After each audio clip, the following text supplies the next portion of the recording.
So, are chainswords from Warhammer 40k realistic? I think it kind of really depends on if you're talking about today or you're talking about if you're in the Astartes.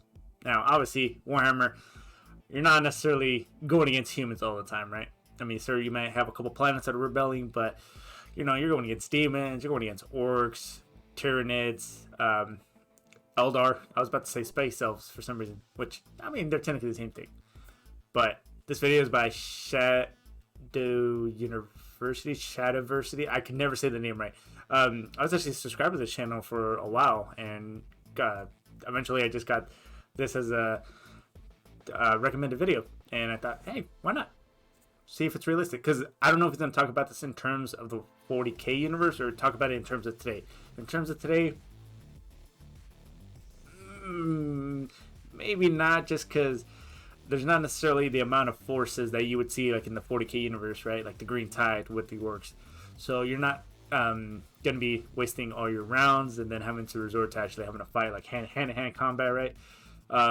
Is it possible today? Yeah, I guess, but I don't think it's very likely. I think that's more when you start dealing with bigger numbers. So, kind of excited to see what goes into this. And as always, the links to the original video and channel are going to be down in the description below, so go ahead and make sure that you check them out. Also, before we're getting into the video, don't forget to like, subscribe, it really does help me a lot. Hit that notification button so you get notified every time I do upload. Without wasting too much more time, let's go ahead and get right into the video. Also, I apologize if you see like this little square box right here, you know, where the camera cuts off and you got the green screen behind me. It's I've got to get a new one, and I will soon, because it's otherwise if I get too close you can see like a little bit of transparency, whatever you call it there, opacity, whatever. In any case, Shadiversity.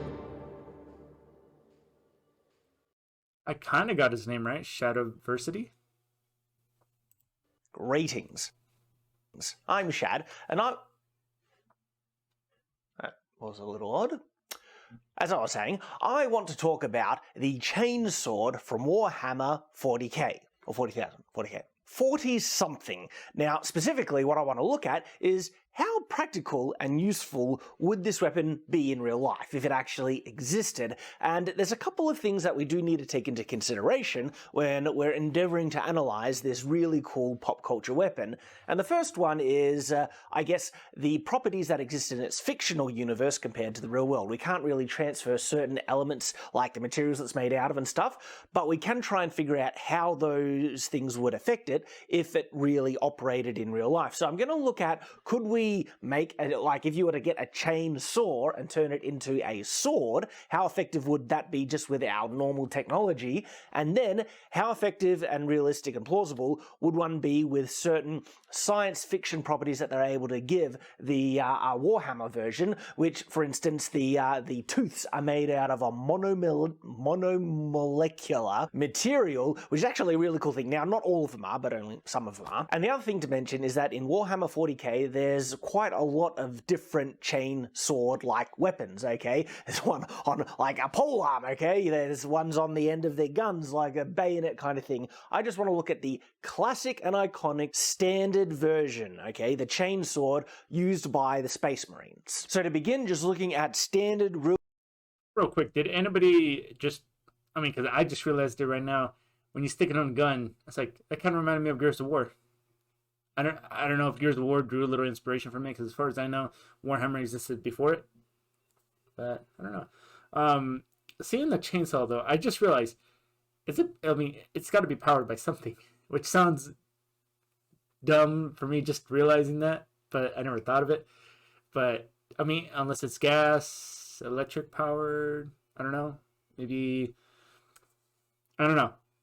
Now that I'm thinking about it, I'm kind of wondering how it keeps, I guess, turning on, right? Like, is it using gas or just something else? Real-world technology, keeping the, fact that Space Marines are genetically enhanced and also have power armor to give them really good strength, so the weight issues wouldn't be a problem. If we would just look at the real-world mechanics, okay? Take a chainsaw and turn it into a weapon. Would it be a functional weapon? Well, I mean, to what level of function? It would be deadly, that's absolutely sure, so that's a level of functionality. But how maneuverable would it be in, say, combat? Because this is an important thing, okay? The speed in which you can strike your opponent is a very significant element to consider. And in the real world, like decently sized chainsaws are pretty darn heavy. There's a reason why they have 2 handles for them. It's not to say you wouldn't be able to use one one-handed, but it would be very cumbersome and difficult. There are lighter versions, and okay, maybe if you got a lighter one, but then how strong would it be? So those are issues to consider. Now, say if you were fighting someone with a regular sword and you had a chain swordy like thing, even if you just had a regular chainsaw and you were doing a 2-handed thing, who really has the advantage? This is interesting because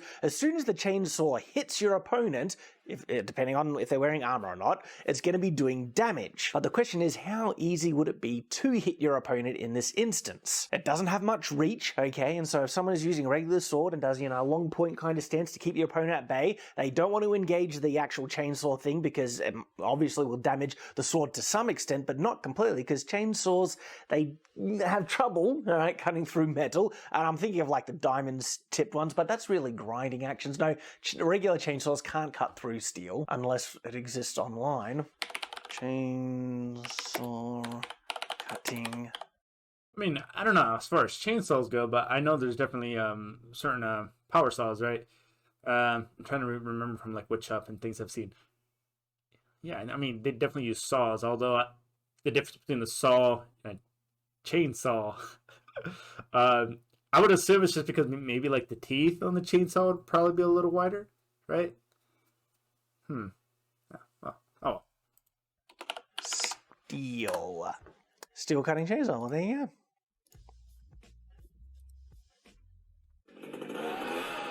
Oh, is it?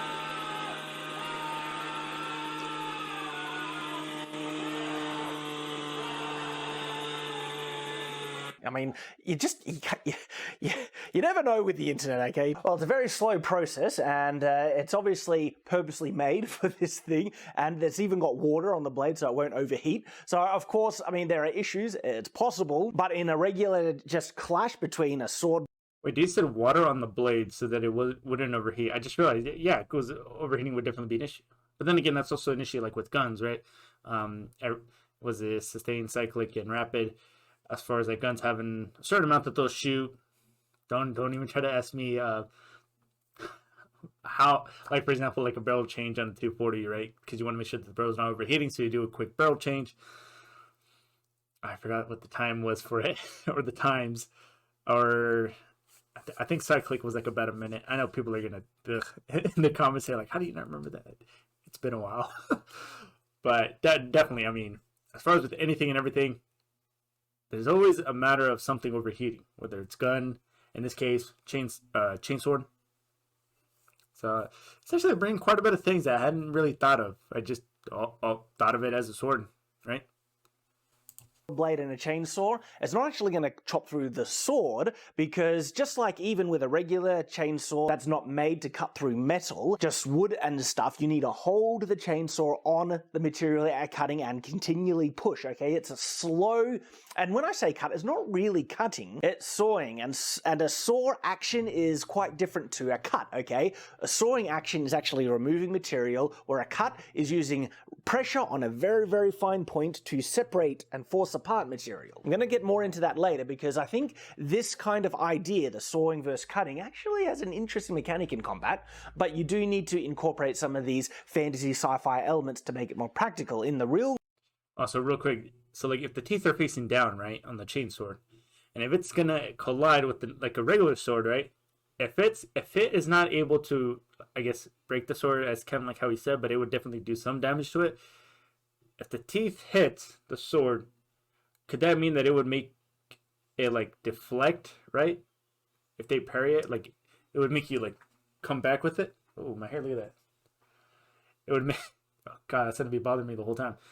I feel like it would make it so that your hands kind of like recoil, right? If the teeth do end up digging into it.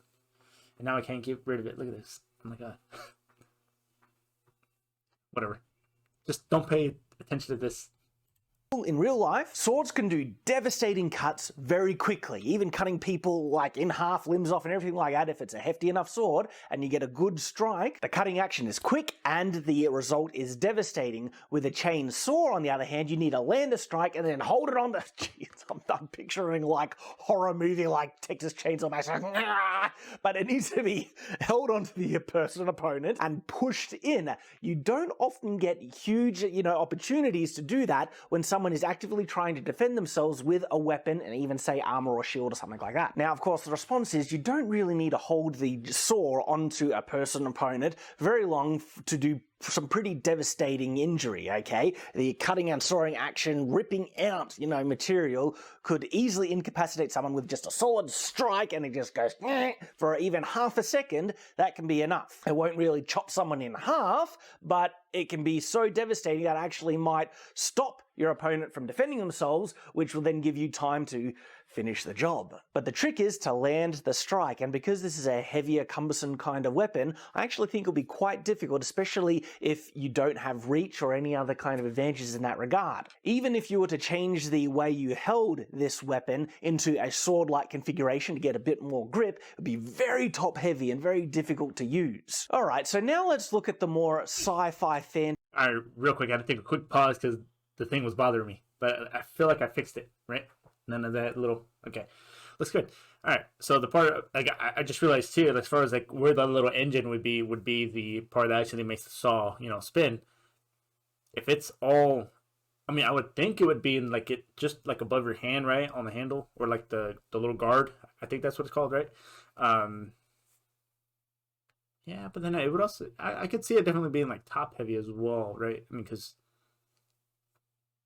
I'm trying to imagine like the link as far as the actual like chainsaw link, right, inside, and then obviously on one side, like right here, it's gonna be there's gonna be the part where there's a guard, obviously, right, because you don't want to accidentally get yourself. I don't know, man. This is bringing a lot of questions as far as chainsword goes, and so far it seems like it makes sense, right, as far as like the questions he's asking, or at least painting, right.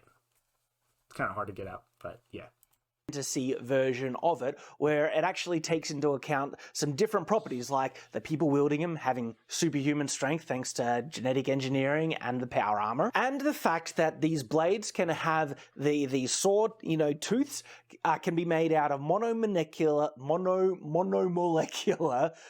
material, and that basically means that the tips of these, saw blades are a molecule thick. That's a bit crazy already, but they're actually made out of a special type of technology that as soon as they get blunted, they're made out of like a regrowing crystal or something. As soon as they get blunted, they regrow to that single molecule thickness, so they basically can't get blunted.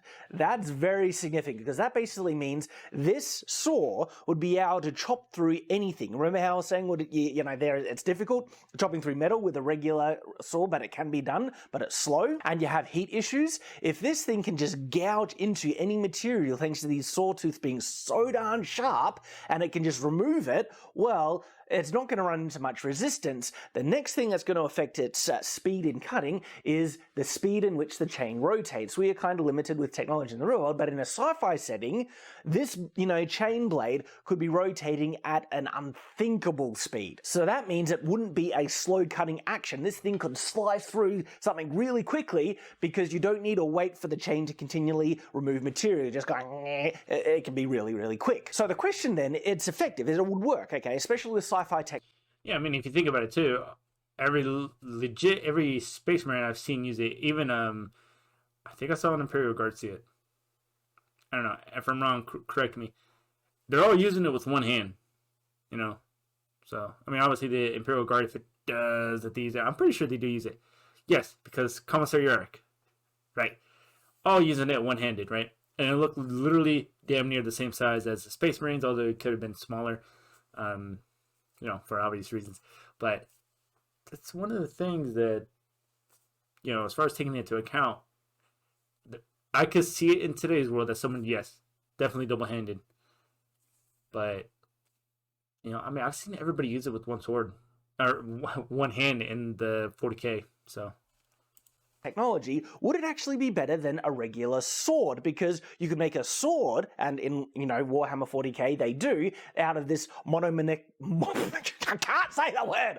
Monomolecular material. And I mean, they even have power swords as well, which are basically made out of, well, they're kind of similar to my own version of a sci-fi sword, but theirs actually have like heat involved in it. But anyway, it's an energy sword essentially. Not like a lightsaber that burns things away. It does function on a more cutting mechanic, which I prefer. But I won't go into too much detail there. It's kind of the comparison, what would be better? A sword that's really super insanely sharp, made out of basically an unbreakable material, or a chain sword? Well, the first thing would depend if it's painted red or not, and if an orc is using it. Because of the universal truth that red things just go faster. But alright, putting that aside, okay, let's just look at the mechanic. You see, in pop culture generally, not just in Warhammer 40k, there is this misunderstanding that sharpness is what you need to be able to chop through anything. Now, it's part of it, okay, it's quite an important part, and if you can maintain that edge, because the other problem is when you strike something with a sword, not only do you need to worry about edge sharpness, you need to worry about edge retention, because as soon as it impacts something, it's going to start to get blunted. If you can solve those two issues,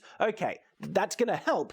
But there's another really significant thing that sci-fi, anything that focuses on cutting, like for instance Wolverine's claws, okay, they supposedly can chop through anything because unbreakable material, so they don't get blunted and super insanely sharp, yet still they don't take into account something very important that is a factor that needs to be considered even in the real world with swords made out of regular steel, high quality steel, but this is still an important thing to that swords encounter and have to deal with. It's the thickness of the blade itself, because however thick the blade is, that's the space in which the material that you're trying to cut through needs to be pushed apart. Now, when it comes to either spongy or even flexible material, so flesh, a bit spongy, it can be pushed aside fairly easily, but bone, when it's not dead, okay, when it's actually living bone, it's a bit moist and has quite a bit of flex in it, and so it can be pushed apart. This is the same with wood, but wood, you do start to run into some issues because it has a certain level where it will just wedge that blade in. This is why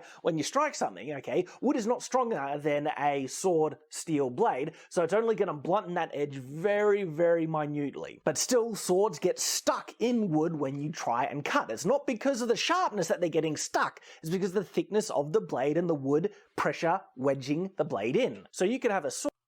So, oh yeah, obviously I'm not a sword expert or anything like in general like that, but I did watch a lot of Forged in Fire a couple months ago, right? I was kind of binging it, and a lot of the times as far as when the sword broke, right, because I mean sometimes they put it through like seeing how well if it could actually chop through someone. They tested by cutting ropes, like very thick ropes, to kind of test like see if it's going to get dull, and they tried a bunch of other different things. They used knives to like try to cut big pieces like solid ice, right, and just to see not how much damage it can do, but how much damage it can take. And kind of like he said, right, as far as the thickness goes, I definitely saw that the ones who looked thinner broke. I mean, obviously thin, right? But I mean, they, damn, I kind of forgot where I was going with this. But obviously, thickness was always a part of the equation as far as whenever they were testing something or something broke, right? And then the guy would say, this will not kill, or this will kill, in the way he says it. But yeah, so definitely thickness, now that he said it, can play a big factor.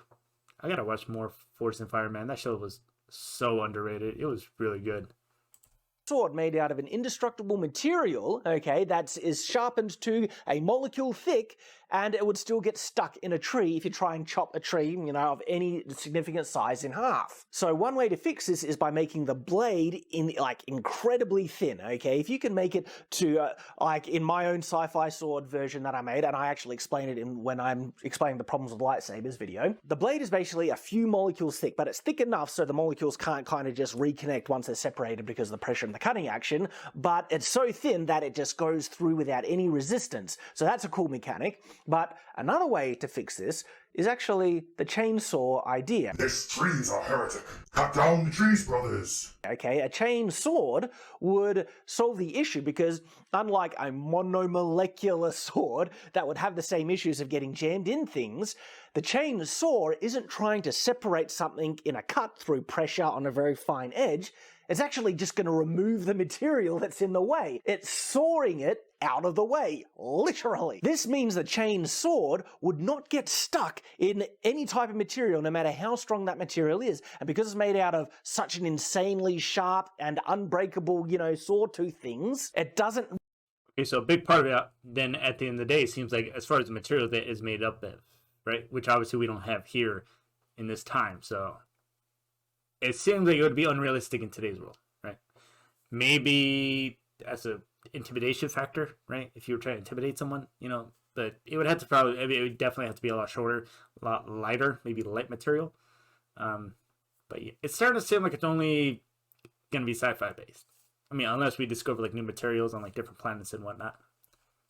Run into any material that it can't cut through, and if the chain blade is spinning fast enough, it's not going to be slowed down by the fact that it needs to wait for this material to be removed. It'll be removed really quickly. But there is an issue that would come as a result of this, okay? If this chain blade is moving so fast, that material, and remember, it's like, depending on how thick these chain saw blades are. Now, I know in Warhammer they're restricted by the size of the models, and so the blades actually look much thicker than what they are, but even in looking at art, the chain sword blades look significantly thick, and so even if it's half a centimeter to a centimeter to even an inch, anything like that, that's the space of material in a line that is going to be removed out of any target. Where is that material going to go? Well, that'll depend on which way the chain is spinning. If the chain is spinning in this direction, okay, a clockwise direction, the actual attacking part of the chain blade is moving towards you. That means the material that's getting cut out of any target is going to be splattered towards you on your legs, and you get pretty darn messy. Would that affect Space Marines? Probably not, okay? Not really, but actually,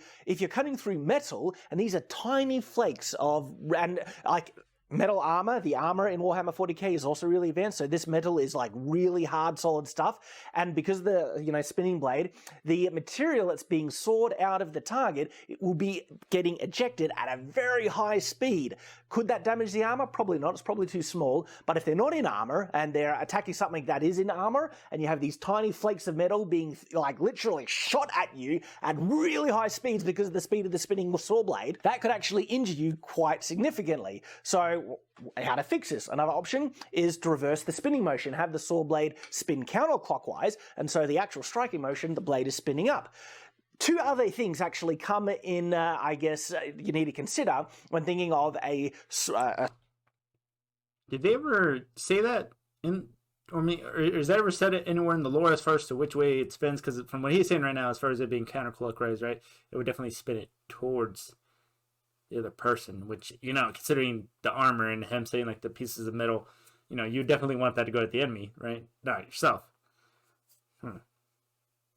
That's actually a really good question, because I never really thought about that too, as far as like which way this chain sword would actually be spinning. A saw blade as a weapon, and that's the way in which the blade, the weapon, would get pulled depending on which way the chain is spinning, especially if it's spinning super fast and there's any measure of resistance. There wouldn't be too much resistance, but there still would be a measure, okay? And so if the blade is spinning clockwise, regular, it's going like this, as soon as you strike someone with this sword, you're going to feel the blade try and pull forward, and you need to pull back against the chainsaw that's digging in, cutting out the stuff, sawing out the material to actually do the cut properly, and there is a chance that it could get pulled out of your hand if you weren't a Space Marine that wasn't super strong. So I guess that's not really an issue. But you could simply reverse the angle of rotation, and instead of getting pulled out, the feeling or sensation is that the blade would get kind of pulled in to your grip more, because the blade is moving that way, it's cutting, and it's being pushed in. But another problem that would come out of this is that the opponent would feel the same directional kind of momentum that the chain blade from the chain sword is imparting onto them. And so if it's spinning clockwise, they would feel like getting pulled in, which is actually a very powerful tactic, okay? If this blade is moving so fast, as soon as you strike someone and you're able to land the strike and hold it on to them and they can't move their way, this sawing action will either push them down or pull them towards the opponent, and if they have spikes on the end, to stop them when they get stuck on the edge of the blade, and then the sawing motion just continues, that could kind of trap someone in the actual strike completely. And so there's kind of things to consider. So yeah, because there is quite a bit of stabbing that goes on with the chainsaw from the animation films, right? When you actually stab someone with the chainsword, I imagine, unless you could change the direction on a whim, right? As far as like the way the teeth are facing, it'd be pretty hard to get the sword back. I mean, obviously, Space Marines obviously don't have an issue with it, but maybe regular humans do. I mean, because I swear to God, I've seen some Imperium people, like commissariat use that chainsword.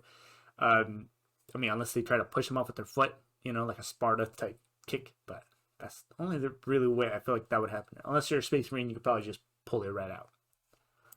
It's a reverse motion. You could push people away and give you room. So maybe if you could have, this is advanced technology, and so maybe there's a way for the blade to simply just flip, okay? So the motion can be changed to the preference of the user. But ultimately...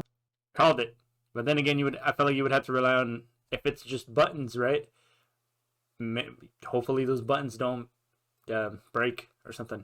Because then now you just got a sword with teeth that can't really move up or down, and then it just kind of becomes a blunt object, probably. With this advanced technology, the chainsword is a very devastating and effective weapon. If you've got the strength to overcome its weight, it would not run into the issues that would actually exist if you were trying to use a regular sword that was just super strong and super sharp. It wouldn't get stuck in any of the material you're cutting. It would saw through it, which means it is a very devastating weapon. And it would get through some really powerful armor, because again, just reiterating that point, a super strong, super sharp sword chopping that, you know, can penetrate Space Marine or whatever, Eldar, any opponent's armor,